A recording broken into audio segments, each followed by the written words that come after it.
টাঙ্গাইলে যৌনপল্লীতে ভয়াবহ আগুন, 12 ঘর পুড়ে ছাই। টাঙ্গাইল প্রতিনিধি সিঁদুর ঘোষ রাজকুমারের পাঠানো তথ্য ও ভিডিও চিত্রে দেখুন বিস্তারিত।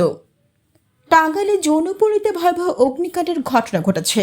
এতে 12টি ঘরসহ বেশ কয়েকটি দোকান পুড়ে ছাই হয়ে গেছে। শনিবার 28 জুন বেলা 11টার দিকে টাঙ্গাইল পৌর শহরের কান্দাপাড়া এলাকায় এই ঘটনা ঘটে। খবর পেয়ে টাঙ্গাইল ফায়ার সার্ভিসের 4টি ইউনিটের সদস্যরা দুপুর 12:30টার দিকে 1 ঘন্টার প্রচেষ্টায় আগুন নিয়ন্ত্রণে আনতে সক্ষম হন। জানা যায়, বেলা 11:30টার দিকে একটি ঘরে গ্যাস সিলিন্ডার দিয়ে রান্নার কাজ করা হচ্ছিল। এই সময় হঠাৎ সিলিন্ডার বিস্ফোরিত হয়ে আগুন চারিদিকে ছড়িয়ে পড়ে।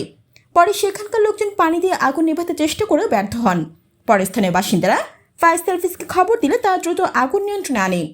আগুনে 12টি ঘর ও বেশ কয়েকটি দোকান পুড়ে যায়। ঘরে থাকা নগদ টাকা, আলমিরা, টিভি, ফ্রিজ, শোকেস, বইপত্র সহ নানা ধরনের আসবাবপত্র পুড়ে ছাই হয়ে গেছে। এতে কী পরিমাণ ক্ষতি হয়েছে তাৎক্ষণিক তা জানা যায়নি। ক্ষতিগ্রস্ত বাসিন্দা শুকুর, সালমা, লালমিয়া, সন্ধ্যা ও আলো বলেন, হঠাৎ করে গ্যাস সিলিন্ডার থেকে আগুন লেগে যায়। মুহূর্তেই পাশের ঘরগুলোতে ছড়িয়ে পড়ে আগুন।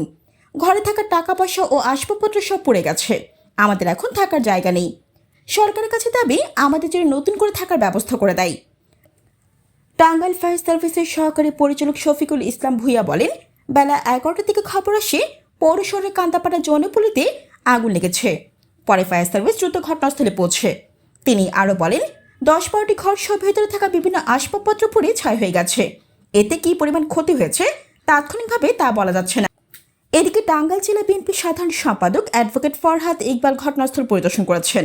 এ সময় তিনি ক্ষতিগ্রস্তদের পাশে থাকার আশ্বাস দেন।